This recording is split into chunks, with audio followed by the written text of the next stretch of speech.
So the Jets lost again. Let's talk about it, Mike. Welcome back to the Jet Press Podcast. My name is Justin Freed. I'm joined as always by my good friend Mike Luciano. We're here breaking down the Jets' Week 11 loss to the Indianapolis Colts. This time 28-27 in a game that, admittedly, I was confident the Jets would win, and that's why I'd like to say. Let me just start this off by saying, Mike, I'm so proud. I'm so proud of this team. It would be honestly hilarious how much, and it is hilarious how much they continue to find ways to lose. I mean, they are the undisputed kings of losing at this point. I've never seen an NFL team, really a sports team this inept and this adept at finding ways to lose. The New York Jets are special, and I'm very proud of them, honestly, because this is a game that last year they might have won and they might have squeaked out a hard-fought, tight win at the end and hurt their draft position. But right now, Mike, they found a way to lose. They continue to find ways to lose, and I got to say, I'm proud of them. Good on I can't even do the whole pithy it's not even funny at this point. I find it hilarious. It's not remotely funny because all they're gonna get is JT is now a member. Thank you, JT. Yeah. Thank you to AJ for gifting another membership. Always so much appreciated, buddy. The Jets are gonna get better. Well, it doesn't matter. Not gonna pick anybody good. When did they pick anybody good in the first round? Doesn't matter. So Garrett Wilson's pretty good. Garrett Wilson. What do you have? 5 catches for 2 yards today? Yeah, he's pretty good. Hey, he's okay. That guy impacts winning a lot. Yeah, good Garrett Wilson. All right. How's Sauce doing today? Oh no, Mike. Are you this down bad? Is it this? There's bad? Well, how can I not be down bad? How can I not be? Have no expectations. There's nothing positive right now. Why? Outside of Breece Hall, who sucks half the time anyway. That's it. Who cares? You know why I think I'm chipper and in a good mood right now is because I went into this Jets game. Honestly, I mean, fully being candid here, I don't really care what happens to the Jets the rest of the season. If they win, they lose, I don't really care. But I would prefer losing because winning at this point does absolutely nothing. And there's always the unfortunate reality that if the Jets do string together some wins late in the year, that maybe they do decide to run it back with Aaron Rodgers. And we'll get into Aaron Rodgers. We'll talk about Rodgers in this game and perhaps the future of Aaron Rodgers with the Jets in a moment. But there's always that little possibility that if they do string together wins, maybe they do run it back. And that would be a terrible decision. They should absolutely not do that. And so I was expecting a win. And I got to say, pleasantly surprised with a loss. But let's talk about this, Mike, because I don't know where you want to start with the analysis. Do you want to start with Aaron Rodgers? Probably the fact it took him 5 drives to get a first down. Before we get into any of that, though, Apple, Google, Spotify, Overcast. You can find us on there. That's where the podcast is. And if you want to support the show on YouTube, you can. We're 2 ways. One way is just subscribing. That helps us get up the charts, obviously. And then joining our 99-cent membership, which helps you get priority reply to comments in chat, like AJ, who is feeling like Tom Petty talking about how they are free-falling. And boy, are they ever free-falling. Yep. This game, it looked like 3 different teams because the first 4 drives, that was probably some of the worst offensive football I have ever seen in my entire life. Jets, no Jets. Which is saying I couldn't believe what I was watching against a bad Colts defense. Couldn't believe it. Then something happens from about midway through the second quarter until early in the fourth quarter. Damn near flawless. They had some explosive plays. Breece Hall looked good. Rodgers was moving around, had a couple nice plays on the run, throws a couple of touchdown passes. Like, okay, there we go. Finally something. And then they just completely give up at the end. By the way, Anthony Richardson went 2 of 16 at one point throwing the ball his last start. He couldn't miss today. Yep. And then they let Richardson get the touchdown after burning all their timeouts. And then the first play of their game-winning drive, Rodgers has that stupid mishandled snap, and then you knew it was over. You knew it was over. And there's really no, Rodgers was terrible in the first half, and then he picked it up in the second half, so I don't want to put this, fully on him, although he should get most of the blame as the quarterback. I get all that, but there's really nobody to, you blame here. If you want to blame anybody, it would probably be Ulbrich. And we try not to be hot takey on this show. We really don't. Find me a team with this much talent, this poorly coached in the last 5 years in the NFL. It's astonishing how poorly coached this team is. I mean, we already know that they've quit. I mean, they've said as much. I mean, Sauce in the interviews the week, he was like, we know how to tackle. We don't need to watch the drill and know how to tackle. Like, they don't like Ulbrich. They don't agree with any of this. It's just a mess. It's just a mess. And there's no fixing it.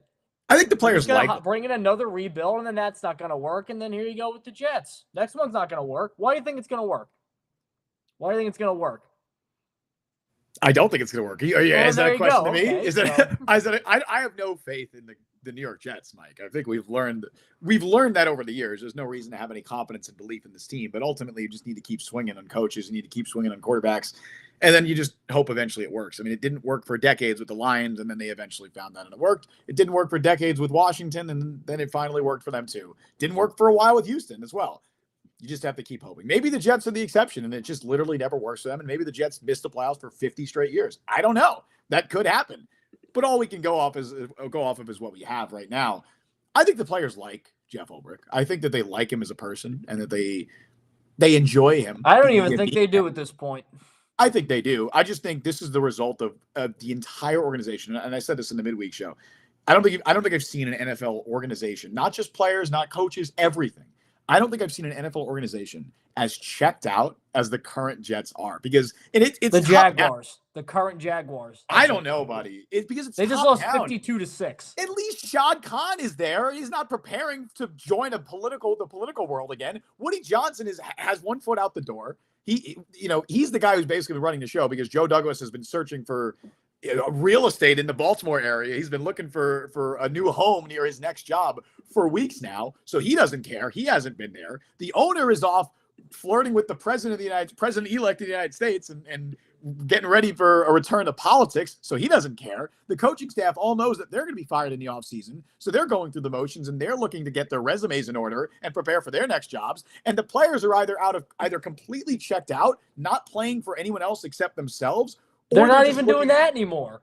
Or they're just looking ahead, like the veterans on the roster, like the Tyler Conklins or TJ Reeds or whoever, who are probably not going to be here next year. And they're just looking to maybe secure somewhat of a payday, and they don't really care about what happens now. The entire organization, the players, the coaching staff, the GM, the owner, everyone is checked out. And this is the result that you get, because the Jets, as we saw at points in this game, are a very talented football team. When they finally start giving a shit and get out of their own way, they're a talented football team, and they can look pretty damn good out there. Unfortunately, they don't do that most of the time, because everyone is checked out and nobody cares anymore. And Aaron Rodgers is a 60-year-old. I mean, he looks like a 60-year-old man out there.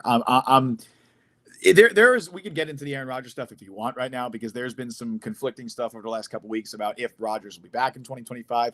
I don't know how anyone can watch Aaron Rodgers play quarterback right now and think that he should be the Jets quarterback next year. At the very least, or why would he want to come back? Right. Why would he want to back if he is there in 2025? If Aaron Rodgers is on the roster in 2025, you cannot, under any circumstances, allow him to have any input. I don't even consult him. I don't care. He should have no input on the next head coach, the next general manager, if they bring in a rookie quarterback, none of that. If he wants to stay there as a bridge quarterback, fine. You could do the same thing with Tyrod Taylor, and that's probably what I would prefer. I would, wipe my hands clean, cut it loose with Aaron Rodgers. That's it. You're done. I mean, just completely reset the organization. You cannot have any bit of the current Jets. Like, you cannot have that stink, that stench going into 2025. You need to get rid of Joe Douglas. That's already a given at this point. Obviously, the coaching staff's gone. And I mean everybody. I mean, Brant Boyer, who's survived like 3 regimes at this point. He's gone too. See ya. Special teams taking a big step back this year. I want a complete restart in the offseason. And hopefully this loss helps them get there, because my fear, Mike, is if they were to have beaten the Colts in this game and, Rodgers didn't have that last drive meltdown, which Rodgers, by the way, has now had like 4 or 5 potential game-winning drives for the Jets this year, and he's continuously fallen short in those moments, whether, you could point to Mike Williams falling down or whatever. It's happened a lot, and it happened again in this game. Where you had 46 seconds left and no timeouts. In the first play, he throws it backwards, essentially a fumble. So wonderful stuff there from Rodgers. I'm glad that they lost this game, because hopefully that means that Woody Johnson and Christopher Johnson, or whoever the hell's making a decision in the offseason, doesn't look at whatever the Jets might do over the final stretch of the season and use it as a justification for bringing back Aaron Rodgers in 2025. I just don't know. Like, the biggest problem to me, I've said it before, look at all the other coaches in this league, all 31 of them. I think if 30 of them were coaching the Jets in this game, I think they win. Other than Jacksonville? Even Jacksonville. Doug Peterson won a Super Bowl. So which coach, the Panthers coaching staff, which coaching staff doesn't do it? Maybe Dave Carolina. Canales. Yeah, dude, Dave Canales and Aaron Rodgers would be terrible. Aaron Rodgers would be like, I'm looking at the worst teams right now. By the way, the Jets would have the 7th pick if the season ended right now. Which is crazy, because they only have 3 wins. They just have the tiebreaker, I guess, or they don't have the tiebreaker, I suppose. Like, I'm looking at teams that are bad right now. Brian Callahan for Tennessee, they probably win this game. Kevin Stefanski, Cleveland, they win this game. Antonio Pierce, I think they win this game. Brian Daboll, I think they win this game. Yes. Oh, absolutely. Gerard Mayo, I think they win this game. Yes. Like, that's Matt Eberflus, they might win this game. Antonio Pierce, they might not. Matt Eberflus, they probably win this game. Eberflus, they might. I'm not sure about Pierce. Pierce, they might. That's the level we're at here. I know the fish stinks from the head, and I know that everybody's regressing. If everybody's regressing, you can't blame everybody. Right. You got to look at somebody. So it's probably Ulbrich. Now, we could blame Joe Douglas and Woody Johnson, and obviously, big picture-wise, they get most of the blame. But, I mean, in terms of just the machinations of what goes on in the game, it's got to be Ulbrich. He's not going to get a coordinator job at this point. What he's done to this defense, and people want to make it seem like, oh, poor Jeff Ulbrich, he's overstretched. He could have made a conscious decision to delegate defensive coordinator responsibilities, and he didn't do it. I think he will. I think we're going to get to that point. It might be this week. Maybe it's next week. Well, who cares now? No, it doesn't matter. Obviously, it doesn't matter. But that's going to be one of the last, cards that they pull. I mean, they're 3-8 now. Even if they win out, they probably don't even make the playoffs, which they're not winning out. This team is not winning 6 games in a row. But even if they do, they'd be 9-8. They don't have the tiebreaker over the Colts. They don't have the tiebreaker over the Broncos. This team ain't making the playoffs. ESPN analytics gives the Jets a 4% chance to make the playoffs. Dude, you realize, by the way, this was the 5th game in a row that the Jets were favored in. Even Vegas doesn't believe it. Even Vegas can't fathom the Jets being this They're like, bad. eventually they got to stop losing, right? They won one of those games, and somehow it was against the Texans. It was the only one of those games they won against the best team they played. Vegas doesn't understand the lack of leadership from Ulbrich. Like, it looks like nobody's in charge. Could, if Ulbrich didn't go to this game, do you think the result? Like, how much more do they lose by? I don't think it's that much.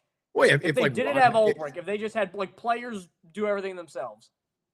I mean, Mike, isn't that exactly what's happening on offense anyway? Isn't that exactly what Aaron Rodgers is running his offense right now anyway? Like, it's not even Todd Downing. It's probably Rodgers. On defense, here's how every single third down for the Jets goes. They line up. The team brings one more blitzer than they have blockers. They'll blitz 6 if they have 5, 7 if they have 6. Rodgers gets the ball out quickly, incomplete, and they punt. Mm-hmm.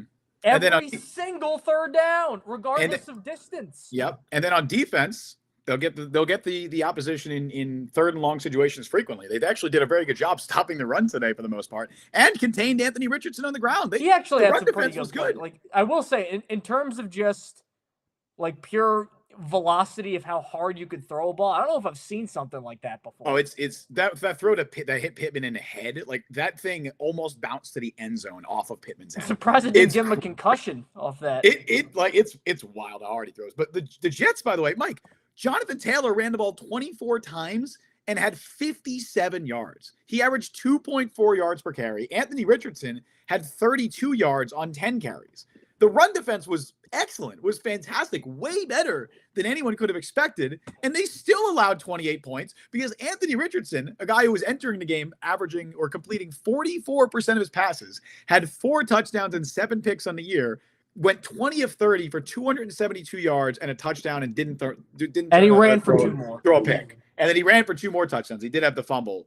But still, that was a great Anthony Richardson game. I mean, statistically, the Jets defense is getting torched. And it's the pass defense too. And yeah, I do think some of it is on Ulbrich and Saleh, but also like, man, even the corners are getting beat. Sauce is getting beat out there. DJ Reed's getting beat. Michael Carter's getting beat. I mean, this is supposed to be the stars of the defense. This is this is where the defense is built around is these 3 corners, and even they're getting beat. But yeah, I mean, it goes without saying that going into today's game, as we talked about in the midweek show, the Jets defense ranked 6th in defensive EPA under Robert Saleh. They ranked 32nd in the NFL under Jeff Ulbrich, and I'm sure that did not change after today's game. They have a bottom 4 pass defense since Jeff Ulbrich took over, a bottom 3 run defense, which is actually going to go up after today's game.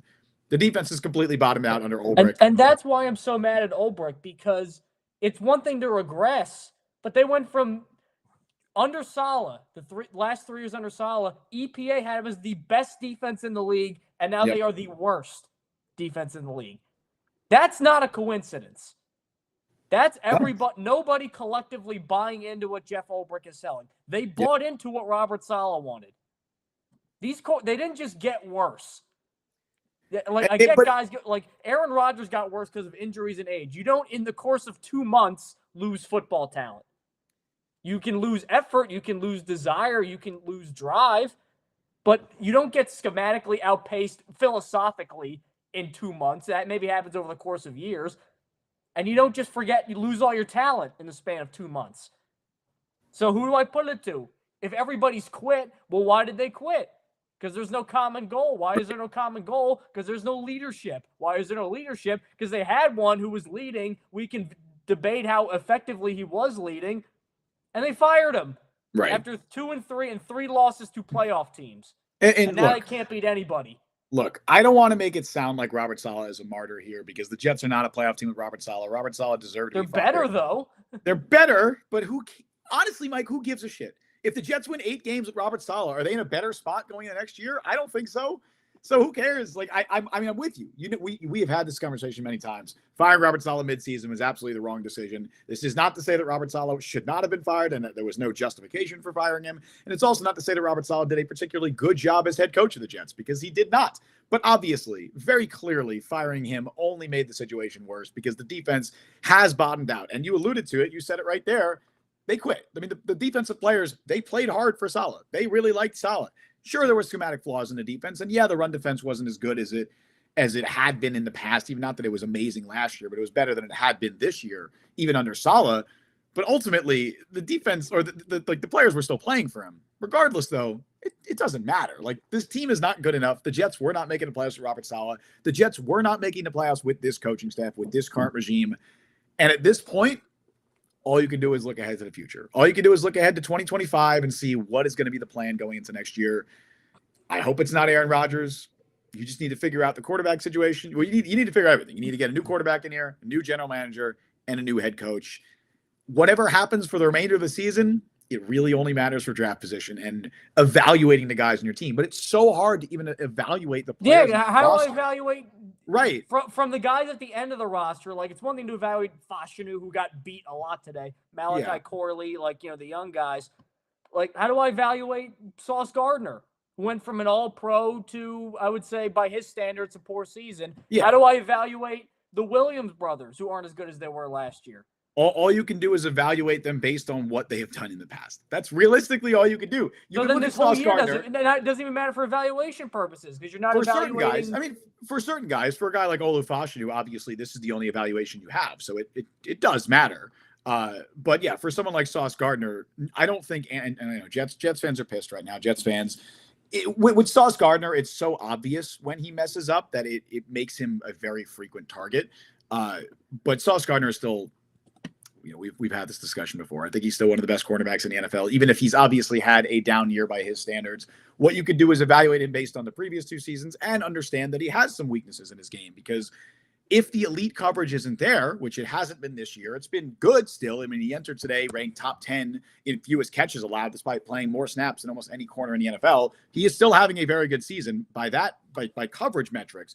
But if the historic elite production in coverage is not there, well, then you have to be like, all right, well, he's a liability in run defense because he's a bad tackler. He also does not have any ball skills. He has bricks for hands, so he can't create turnovers. Someone like Deion Sanders might not have been a good tackler, but at least he created turnovers. So I think that is an important part of the evaluation with Sauce Gardner, and I think you still have to look at this down year and take that into account. But you also say, look, this guy's played at a high level, or in a historic level, 2 years in a row.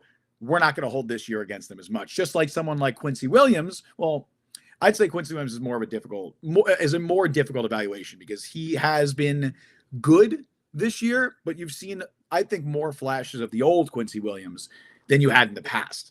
But yeah, it is very difficult to evaluate the players. I mean, we could sit here and be like, yeah, look, Kenny Yeboah should be playing over Jeremy Ruckert. Sure, awesome. I agree. Kenny Yeboah, I think, is probably the second best tight end on the roster, and I say that as somebody currently wearing a Jeremy Ruckert jersey. But ultimately, does that matter? Is Kenny Yeboah going to be on the roster next year? Honestly, probably not. Is Jeremy Ruckert going to be on the roster next year? Maybe not. Maybe he's a training camp cut. So I don't know. I don't know what analysis you want. It's really just big picture stuff at this point. And the big picture stuff is they're screwed. Because you can't bank on anything except hope. I don't think. Well, yes, obviously. I don't think the Jets are screwed. I don't think the Jets are objectively screwed next year. It takes one offseason to turn it around. Now, do I have faith that they're going to be able to turn it around in one offseason and they're going to get the coach right? They're going to get a rookie quarterback in here and they're going to get the GM right? No, I don't have faith in that. But in theory, that's all it takes. And that's all you can go on. Let's get to some of your comments because there's only so many ways we can rephrase everything sucks. So let's see how you guys phrase it. Obviously, if you guys are members, we will get to your comments first. Like AJ, who said, just lost it. There we go. I may be just barely okay with keeping JD, but a new coach and quarterback in 2025 is a must. You can't. This is historic losing for Joe Douglas. No GM's gotten 6 years with no playoffs. Especially, and again, Matt Millen did. Matt Millen was the president who basically was like the owner at that point. Yeah. He functionally ran the entire business. That's different. And he didn't even get much longer than Joe Douglas. We both defended Joe Douglas a lot, and I think that I feel like we've defended him more than most people, and I also think that he is better than his record would say. I don't think he is as bad of a general manager as Matt Millen, but at a certain point, the results speak for themselves, and you cannot justify under any circumstances bringing back Joe Douglas next year. It's not going to happen. I mean, he's already gone. He doesn't think he's going to be back. He is known he was gone for weeks now. I mean, once Woody Johnson overruled him to fire Robert Saleh and basically just assumed day-to-day control of the Jets, that was it for Joe Douglas. Even if the Jets and then left day-to-day control of the Jets because his buddy won, so... Right now, nobody. Who's in charge of the Jets right now? By the way, it's not Robert Saleh. It's not Joe Douglas. It's not Woody Johnson. It's not Jeff. It's the Wild West. I said that earlier today on Twitter. It's the Wild West in Florham Park. DJ Reed was asked about the defensive regression after Robert Saleh was fired, and he said, "I have noticed that." Yeah, I've noticed it too, DJ. Who else? Yeah, I've noticed it. What a dumb comment. Yeah. What the hell is he gonna? What do you mean? What's he supposed to say? I've noticed it. What's he supposed to say? Yeah, I hate Jeff Ulbrich. What the fuck is he supposed to say? No, but it's something more than like, oh yeah, I've noticed it. Well, I'm sure that was not the only thing he said. I'm sure he didn't leave it at that. That was the quote. Hey, Officer Jones, what happened at this murder scene? Well, there was a murder. Really? Yeah, I noticed it. Okay, I don't think that's a one-to-one comparison. I think it is. Okay. Let's get to James Gilby. Cam Ward season, sure. Sure, I'd love it. Yeah, he's going to fix the Jets, totally. Okay. Just like Zach Wilson was going to fix the Jets. Jaden Daniels fixed the Commanders. Yeah, he's regressed lately, and who knows? They haven't even done anything yet. Okay. They haven't even done anything yet. You would give your left leg to have the season that the Commanders are having right now with a rookie quarterback like that? Yeah, but we still don't know if it'll be anything in the long run. I feel more confident that the Commanders are going to be a competent organization for the next 10 years because of the guy they drafted. I feel pretty confident. But we still don't. It's a 10-game stretch. Brandon R. If you want a good drinking game, play the hard look sweepstakes with Olbricht's conference. Like, we're going to take a hard look at this, and this. Yeah. I forgot what was his quote after today? Let's see. I didn't even get to look at it yet. That's on me. I need to do better. I think he said it was frustrating. He just has no answers for anything. Sala at least had answers.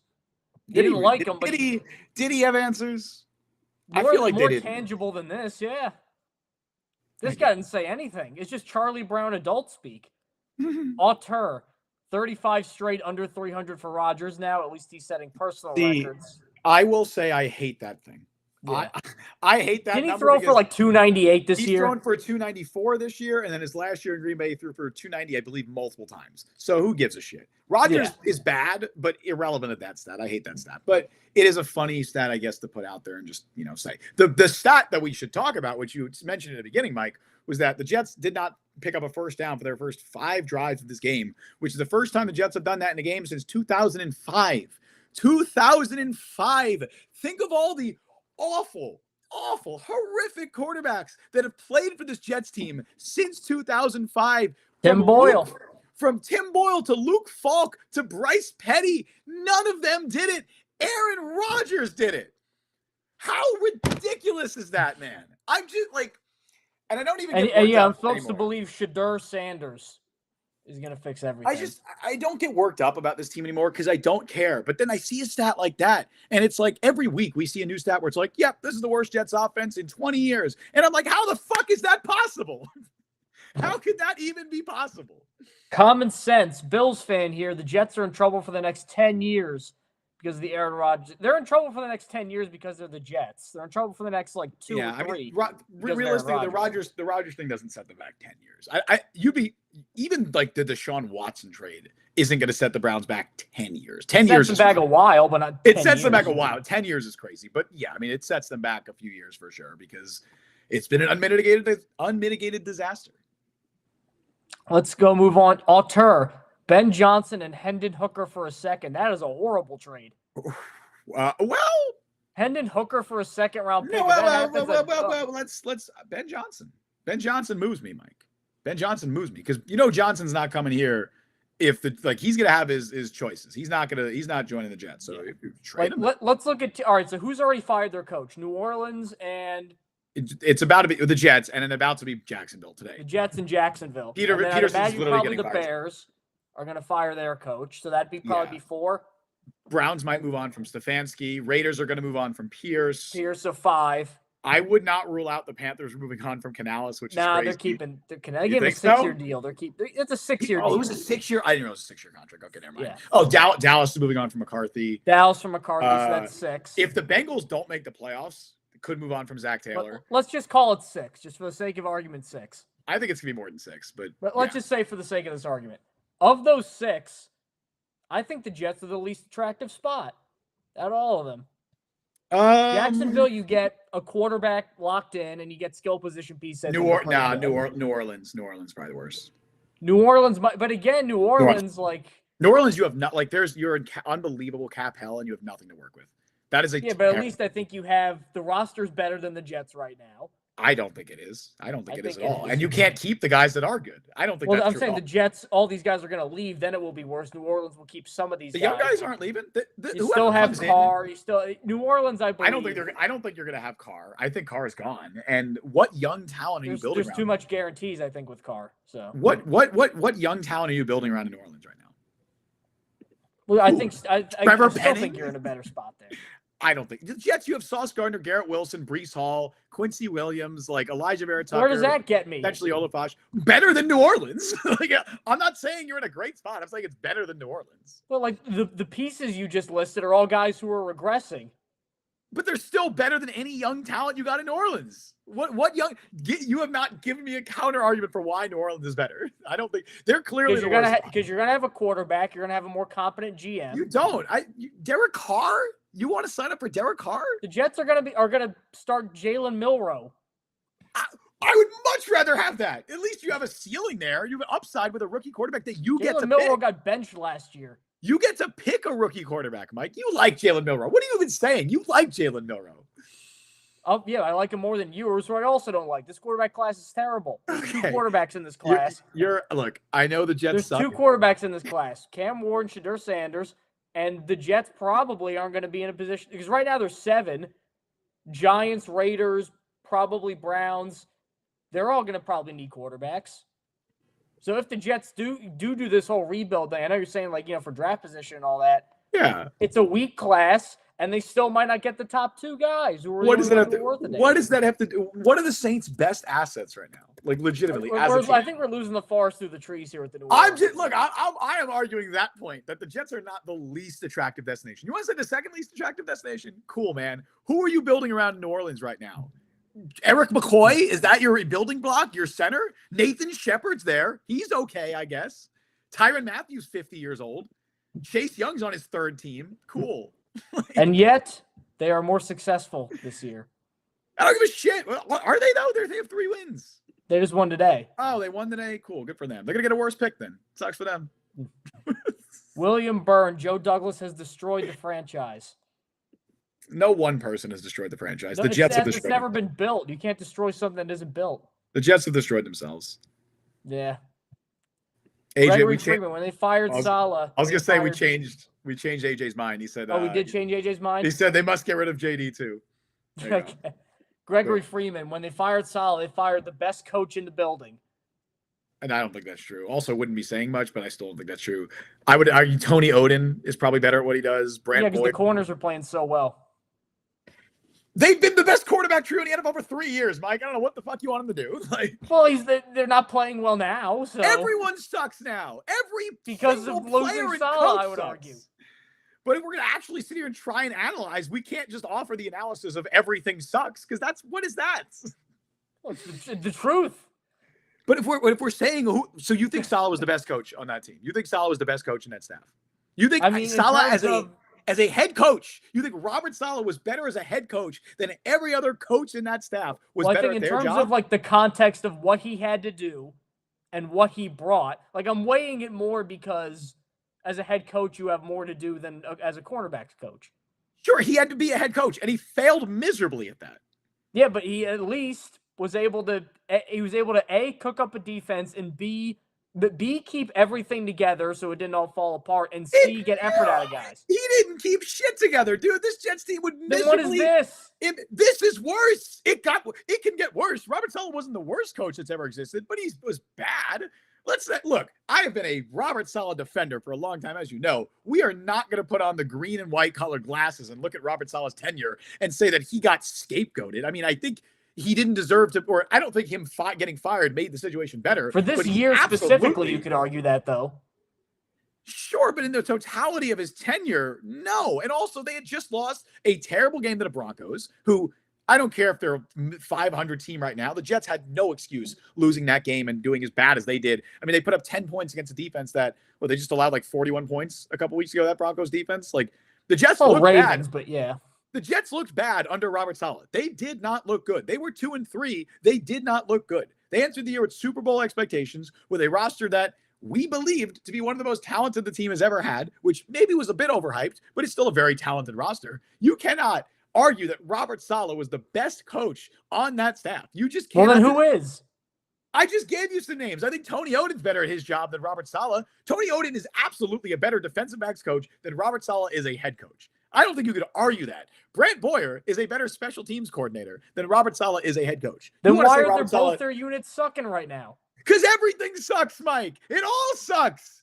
But we can't just analyze it like that. It's not like they're all equal. If you want to say they're all equally terrible, fuck it. Sure, I agree. They're all equally terrible. Everyone sucks equally. But if we're going to say one is better than the other, I'm going to analyze and say which one I think is better. It's not Saleh. It would be somebody else. Corey Lennon, I think we're tired of looking forward to next year. Well, that's all we got. I'm tired of watching this stupid team, dude. Corey Lennon again. Let's go Bills. I'm changing teams. It's allowed since it's still a New York team. Totally legit. I don't care. Sure, man. Go for it. If it helps your mental health, fine. You do you, buddy. You do you, buddy. Alter Rodgers is awful. He's a bad quarterback and a worse human being. Okay, that's harsh. Well, we're not gonna touch that. But we're gonna leave that alone. We're not gonna touch that. But he's a bad quarterback. Yeah, he's not good. His numbers are very inflated. He played a lot worse than his numbers indicate in this game. Gregory Freeman, how dare you mention Soft Gardner and Prime in the same sentence? Blasphemy. Hold on. First of all, the sentence I mentioned them in was literally me saying that Sauce isn't on Sanders' level because he doesn't create turnovers. What the fuck are you talking about, Gregory? I literally said, Deion Sanders couldn't tackle, but he created turnovers, which is why he was able to make up for it. I said Sauce Gardner doesn't do that. What? Joshua Kerr, Mike, should I go to the Seahawks game with Justin 2 weeks from now? No. No, you should. No, I mean, look, so context behind that, Josh, buddy of mine, his fiance got him and me, and with the three of us, tickets to go to the Jets Seahawks game. I don't think she likes you. Months ago. Yeah, no, maybe reconsider. No, I'm kidding. Taylor, I love Taylor. Shout out Taylor. But no, they got us tickets to go to the Jets Seahawks game in a few weeks. And in 2 weeks. She got that beginning of the season. They costed a lot of money when we got those tickets, way more than they would cost now. And that is the context behind it. We're deciding if we want to go, buddy. If you want to go, it's for your birthday. You can go, but yeah, I don't think anybody wants to see the Jets in person right now. Auteur Rodgers spent the whole McAfee show gaslighting and saying it was the other players. They don't do the little things on and off the field to win. His words. He's always done that, and then in Green Bay, he was good and they won and nobody cared. It would be nice to see a quarterback get up there because, as the quarterback generally. He's also, that's just how he is. He's 40 years old. Sometimes you just are who you are personality-wise. He's not going to change. The Jets knew that what they were signing up for with Aaron Rodgers when they got him. Unfortunately, he then tore his Achilles and now looks like the 22nd or 23rd best quarterback in the NFL. And unfortunately, that's just not good enough to win with this roster. And then you have to deal with all the other stuff that comes with Aaron Rodgers. Marcelo Cabrera, Rodgers can't throw the ball 40 or more yard passes. Yes, that's been an issue all year. We've 10 or more yard passes. I don't know where that came out, but that has definitely been an issue with him. We had a message from a member here. Allison said, "I'm done watching the Jets. Sucks not watching them anymore. I feel like A-Rod was that window." Well, hold on, I'm trying to decipher. Hold on. It was a member, so I wanted to get the comment up here. Bring friend. So basically criticizing Rodgers, I think. Bring friend in that played for Raiders. Oh, Adams. Devontae. Okay. Yeah. I mean, putting it all on Rodgers. We could say that the Devontae Adams trade has also been a failure and a disaster as well. The Jets effectively. He's been okay, but hasn't had the impact. Right. It's not him necessarily. It's been bad. I mean, he hasn't been great, but it's not him. It's just you traded for him with the hope that you could win a Super Bowl this year, and you're 3-8. The Jets essentially, by the way, Joe Douglas's parting gift to the organization is going to be realistically lighting 3 third-round picks on fire within the span of 7 months because he traded a third for Hassan Reddick, traded a third for Devontae Adams, and then used the third-round pick on Malachi Corley, who can barely see the field over Irv Charles. And then the funny part is he's going to get a cushy make-work job in Baltimore, probably compete for Super Bowls all the time. We got a $1.99 from Joe the Jet G. Thank you for that. Jackson Dart and Quinn Ewers are our only hope. Ooh, I don't know about that. You thought that? I don't know about that. You thought Rodgers has had problems with downfield accuracy this year. Wait until you get a hold of those two. Yeah, I don't know about Dart, that. I would say Dart too. Remember how we didn't like Baylor quarterbacks like Bryce Petty's? That offense was fake. It's that basically the same thing. That Ole Miss scheme is pretty rough, and he's also not real football. He's also hurt his stock this year too, Dart. He's been okay. He's been better as of late, but I feel like going into the year, there was talk about him being a top 2 quarterback in his class, and that's just not the case now. Gregory Freeman, there's no way Deion is letting his son come to this shit show. I got news for you. If they take Shedeur, I know people always point out the Mannings, Peyton not going to the Jets, Eli not going to the Chargers.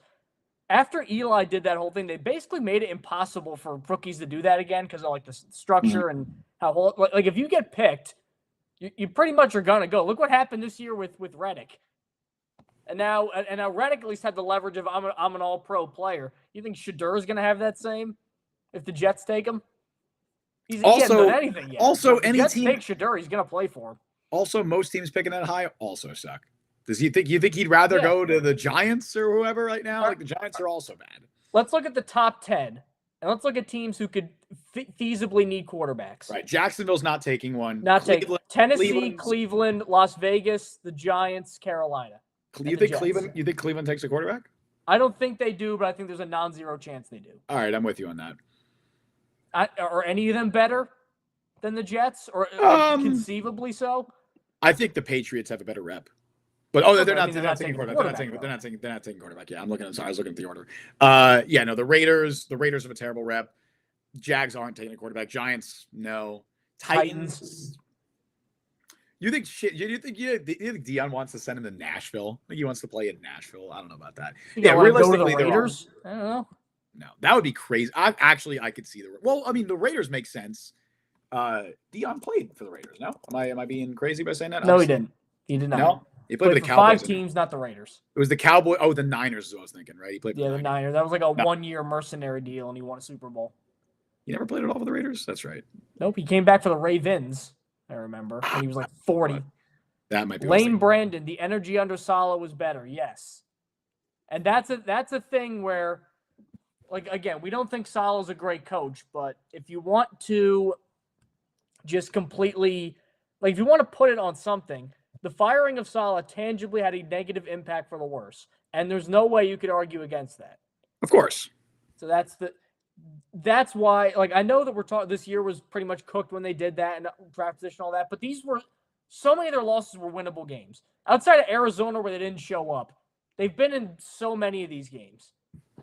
And that's what gets me more mad, is because with Saleh, I don't think they win all of them, but I don't know. Maybe there's one more if we're really enthusiastic, maybe 2. And again, 2 of them were just lost based on poor kicking. Mm-hmm.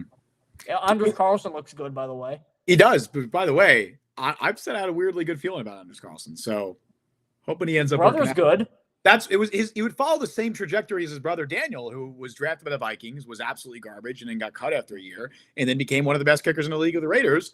Maybe the Jets luck into that with Anders Carlson as well. Kendall42 said this team is not beyond saving. Yes, they are, bud. Sorry to tell you that. They are. It's not going anywhere. So let's go on to, I just had it here. Marcelo Cabrera. Downing hasn't been terrible. He is clearly better than Hackett.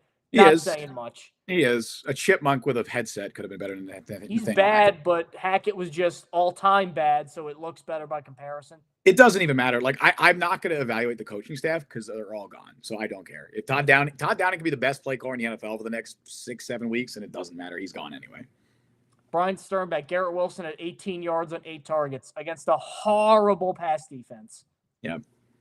18 on 8. They use him like a gadget player. They use him like Tavon Austin sometimes. I don't get it. The entire offense is run that way, though. Like, they don't take shots down the field. The only time they take shots down the field is 3-step dropbacks, and Rodgers throws it up in one-on-one back shoulder pass. And the funny part is they actually – it's funny. Like, they don't throw deep a lot, but sometimes when they try – like, it actually turns out okay. No, they're not a bad, like, first of all, those back shoulder throws, Rodgers is still really good on those back shoulder throws, but he can't throw it over the middle of the field. Like, that's the biggest weakness of Rodgers right now, outside of his mobility and the fact that his legs are just completely shot. He cannot throw over the middle of the field. I mean, even that early in the game when he had Garrett Wilson wide open on the slant, throws it 2 yards behind him. He's scared. He's so afraid of getting picked off. I don't know what it is. I mean, he's always kind of done that, but again, like, he was able to throw over the middle, especially like those deep posts and stuff like that. Like, he could do that. Not now. He can't do it anymore at all. He doesn't even try. I don't think the Jets have attempted a single like deep post route this year, like over the middle. I can't imagine. Like, I can't even think in my head of the time they did that this year. Allison, a member, chiming back in. I like the Jets when they brought Adams in. I'm just tired of losing. I'm with you. We're all tired. I'm with you. Kendall defending his earlier point. The defense has gotten worse since the Saleh firing, and their offense is inconsistent at times, or they're just not good. I think what he's trying to get at is, like, the talent's there. They have to get somebody in who goes, there's no way they can possibly all be this bad. It reminds me of, if we got any soccer fans in chat, my team is Chelsea because my family comes from parts of England and they grew up in West London, which is where Chelsea is, and Fulham and Hammersmith. So pick them. 2015, they won the league. And it's said over there, if you're in one of like the big 4 or 5 teams, if you finish anything below 6th, it's like a travesty where everybody And they finished 11th the year after that. And then they got rid of Jose Mourinho, they brought in Antonio Conte, and he basically said, this team, there's no possible way that this is the 11th best team. There's no way. And then they won the league. the next year. Now, they came in fourth the year after that because he's a very intense guy and burned out. But I think that's what Kendall is saying. He's saying if you get a guy in here, quarterback or not, if you get a coach in here, like, I don't know, Mike Vrabel or whoever it is, Cliff Kingsbury, I don't know who it is, and just says there's no possible way a team with Devontae Adams, as of at time of writing, Garrett Wilson, Sauce Gardner, Breece Hall, the Williams brothers, there's no possible way they can be 3-8. So just by having that sort of confidence and that sort of we can do this, like the Jets right now don't have any legs to stand on because they don't feel confident in anything they're doing. Of course. And why would they? You can tell that, like, normally you want your NFL players, you want them to chew on thumbtacks and be crazy and delusional and we're the best ever. If you told the Jets they suck, they'd go, okay. Like, that's no way to be a football team. So I get what he's saying about how, like, more than getting a quarterback right, just hiring the right coach can instantly, even with the bones of what they have now, fix it. But do you trust the Jets to do that? The last time Christopher Johnson hired a coach, it was Adam Gase. Yeah, I think we got at least one soccer fan here because Greg Townsend said, "Justin, sorry, they shouldn't have sacked Salah." Period, using sacks. Of course, the old, it's like the British term for it. No, they shouldn't have fired him when they did. If they were going to fire him, they would have fired him in the off, or they should have fired him in the offseason or at the end of the year. But yeah, absolutely, he was deserved to be fired. Like, it was a justifiable firing him. But unfortunately, at the time, it didn't make sense. And again, for those who listen to the show, they'll know that at the time when the Jets fired Robert Saleh, we sat here saying, well, yeah, I guess it made sense that, like, he deserved to be fired, but this is not going to make the team worse or better. It's probably going to make them worse. And that's exactly what happened. So there's a nuanced discussion to be had. There's two conversations. There's a conversation of, should the Jets have fired Robert Saleh when they did? No, it made the situation worse. But did Robert Saleh deserve to be fired? Yes. I mean, he had one of the worst records of any head coach in Jets history. Absolutely, he deserved to be fired. And then Marcelo Cabrera, who stays and who leaves? I hope that's going to be a big show that we could do at some point in the near future of, like, looking at the entire roster. But as far as front office coaching staff, everybody should be gone there. And then, as far as players go, I hope Rodgers is gone. That's my hope right now. TBD if that's going to actually happen. Which would mean Adams is gone too. So right, which would mean Adams is gone, which would mean Alan Lazard is gone. Basically, any of the veterans on expiring contracts are be gone. The only guys I could see them potentially looking to bring back, I think Morgan Moses might make sense to be brought back on a short-term deal. He's someone that I would love to see around with the next regime. Maybe you still draft a right tackle to take over for him. But you have 4 offensive linemen that are going to be locked into starting jobs going into next year in Fashanu, Simpson, Tittman, and ABT. They are all under contract. I know people will immediately roll their eyes, the ABT injury stuff. He is under contract. He will be the starting right guard next year, barring another major injury of any kind.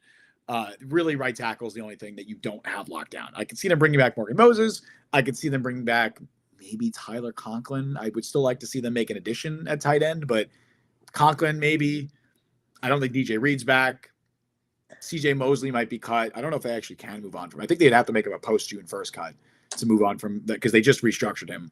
The safeties, maybe they bring back like Chuck Clark on a 1-year deal. But most of those guys that are on expiring contracts are probably gone because you're restarting. You are resetting as an organization. Member chat, Allison, A-Rod is scared to get hit right there. Yes, he is. Brandon with a point that I think is very has a lot of value here. The Jets do everything too late. Saleh shouldn't have even been on the team to start the season. Whenever, if ever, Rodgers is benched, it will be too late. Zerline, he obviously mentions, and Michael Clemens, I can't even at this point. And then even look at the kicker situation, Mike, because Spencer Schrader's the perfect, and it seems like such a small thing, and it is. In reality, it is a small thing, but it's such a microcosm of bigger issues within the organization. Because the Jets had a kicker who they liked, and maybe Anders Carlson works out. Maybe he's a great kicker. I don't know, but they liked Spencer Schrader, and the plan was to stick with Spencer Schrader until the wheels fell off. They were going to hopefully have him be the kicker for the rest of the year. That was the plan.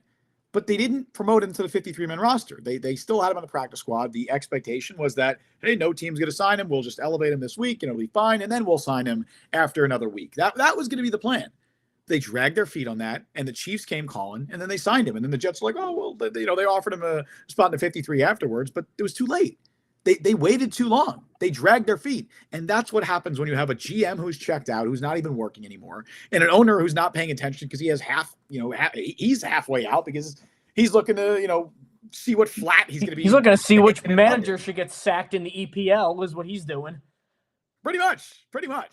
And that's what happens. So yes, the Jets absolutely take too long to adjust to everything. And that was another issue in the Robert Saleh era, is the Jets taking way too long to adjust to things. The worst part of it, though, too, among all this is, like, looking forward next year, how can you ever really get excited about a Jets season again? Not to get too depressed, but like, no, I'm with you. I agree. These last 2 years were the years. Yeah. And then year one, we didn't even get off the starting block. Aaron Rodgers gets hurt. The injury has not ended his career, but I think it is certainly impacting him. This year was supposed to be a Super Bowl year, and now they're 3-8 with, outside of the Arizona game, I think, competitive performances in all these losses. Pittsburgh also not. Even that, they were ahead at halftime almost. Yeah, then the wheels fell off in the second half. Then they fell. They were in that for a long period of time. Yeah. Even if they, quote, even if they draft the quarterback you want, even if they hire the coach you want, Ben Johnson, Cliff Kingsbury, Brian Flores, whoever you want, how can you get excited? Because you go, well, this should all be great. Well, we were supposed to have an offense led by Aaron Rodgers and Tyron Smith this year. They're like 28th in the league. Like, how do you... You can't, where's the enthusiasm coming from? It's doing long-term psychological damage to this team. Yeah, to the only time, honestly, before that they had expectations were the second Rex year, and they fulfilled them. And then I would say a little bit going into 2016, there were some expectations after what happened in 2015, and then it wasn't Super Bowl. It was like maybe they could be a frisky playoff team. Yeah, it was like, wait, can Fitzpatrick come back and do this again? And the answer was absolutely not. No. But yeah, you're right. It's you. How do you sell the fan base again? Because this was the year, 2023 was the year, as we talked about, I think, last week. But if not 2023, it was supposed to be 2024. This was the time to do it. One of the best rosters on paper that the Jets had ever had, a Hall of Fame quarterback, all pros up and down the roster. If not now, then when? And unfortunately, not only is it not now, it's somehow worse now than it's maybe ever been, or at least that it has been in years. So as a fan, I would never blame a fan for looking at this and being like, well, I can't buy into whatever they do next. How can I buy in to the next rookie quarterback when I've seen every rookie quarterback they drafted in my lifetime utterly fail?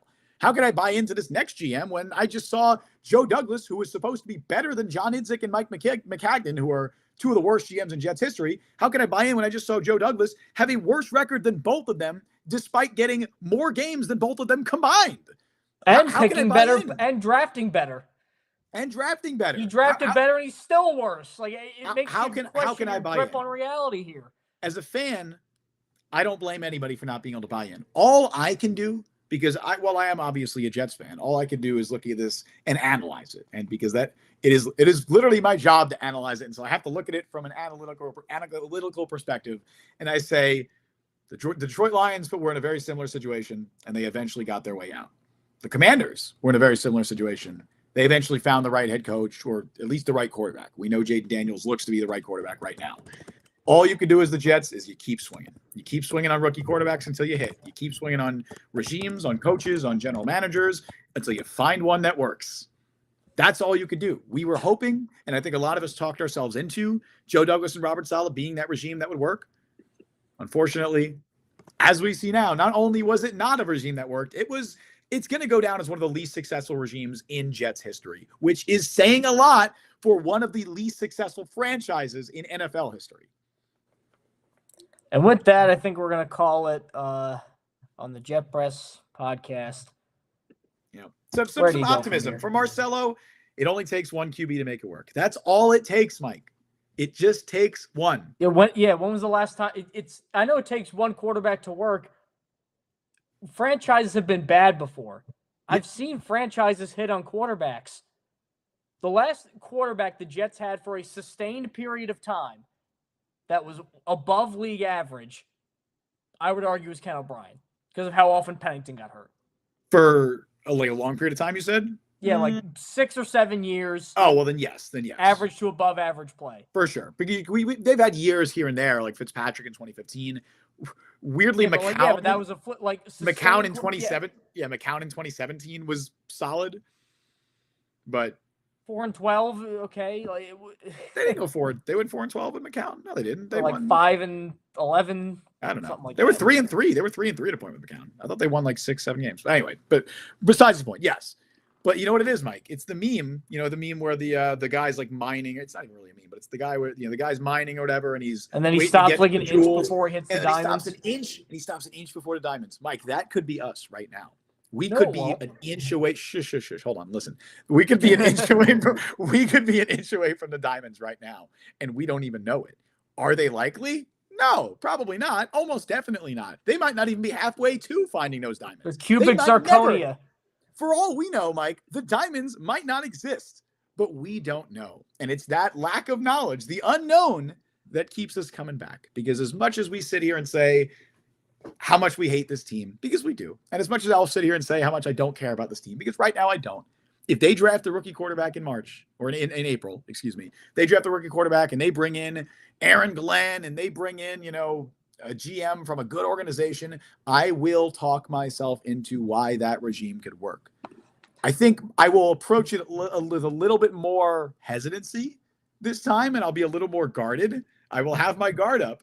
Robert Saleh came from a good organization. So did Joe Douglas. No. I know. I'm aware of that. But again, all you can do is just keep trying. Keep the process. As long as the process is good. Jesus here, Brian. Okay. Brian, that's nice, like happy thoughts. That's like a this Kyle holiday Shanahan season. Quote. Brian says we could be an inch away from not being alive anymore. I don't know if does YouTube care about saying that word? I don't even know. No, you'd say what? Oh, you could say that because you can't say like death. There you go. Wow, you're gonna get us demonetized. That's crazy.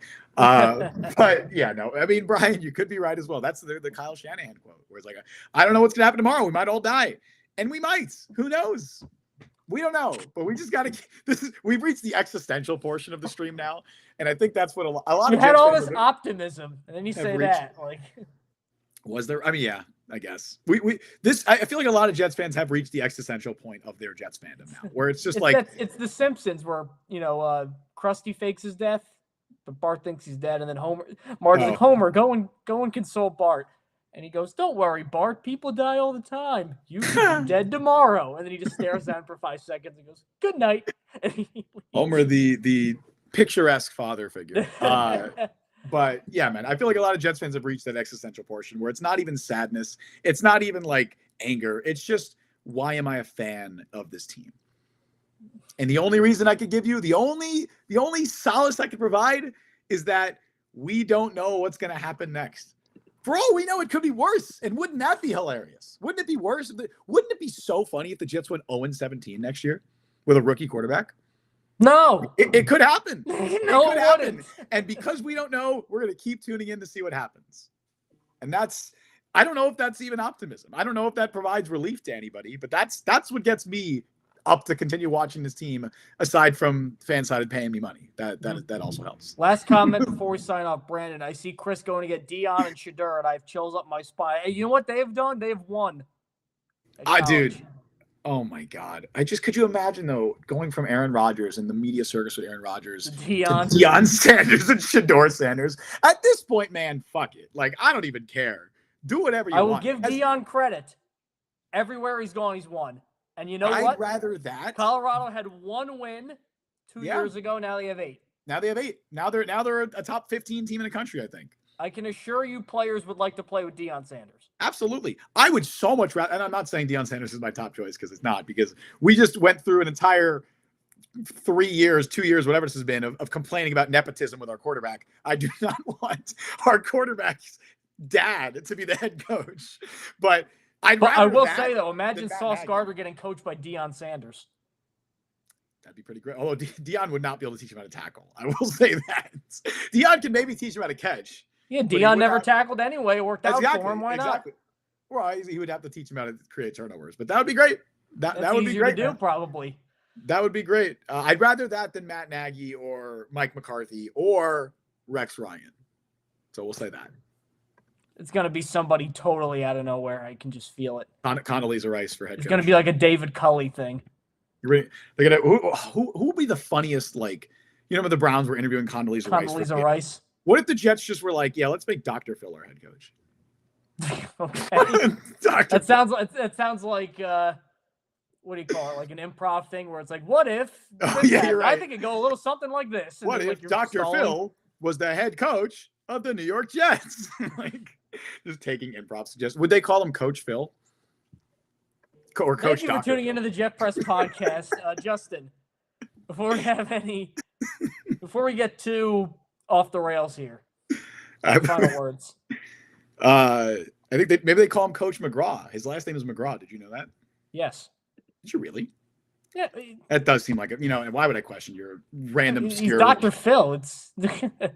He's a public figure. Do most people know that what's his middle name? If you know so much about Dr. Phil. Who am I? His mom? I don't know. I don't know. You know his last name? I don't know. Larry David. Yes. I want Larry David to be the next head coach of the New York Jets. Dude, just for the press conferences. And you know what? Maybe the New York Jets are just one big episode of Curb Your Enthusiasm. Maybe that's what this is. And Larry David is a Jets fan. So we know he's a Jets fan. And it makes me think of the the Jets killed Carl meme from Curb Your Enthusiasm.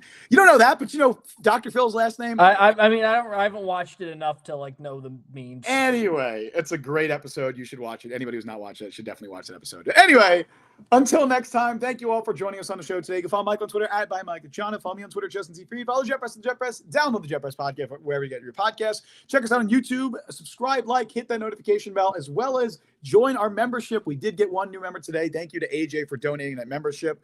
It is only 99 cents. You get priority chat, and it is a great way to help support the show. We really appreciate everybody who not only becomes a member, who watches, who tunes in, who likes. I say this every time, and it's not just me saying it. We genuinely do mean it. It is much appreciated that we get to come on here and talk about this stupid football team with a bunch of you guys. It makes it easier to stomach for me. I can speak for myself at least. Anyway, we stream live every Wednesday at 3 p.m. Eastern Time and live immediately following every single Jets game. This Wednesday, I believe, will be the return of the Woodies. Ain't that right, Mike? I know you're excited about that. I honestly don't know. What positive awards are we going to give out? I don't know. We'll figure it out. Tune in on Wednesday. Tune in on Wednesday, and you'll find out every award that we give out in the midseason awards, a.k.a. the Woodies. Thank you all for listening to Jet Press Podcast. I've been Justin Freed. That has been Mike Luciano. See you guys next time. It gets better, I hope.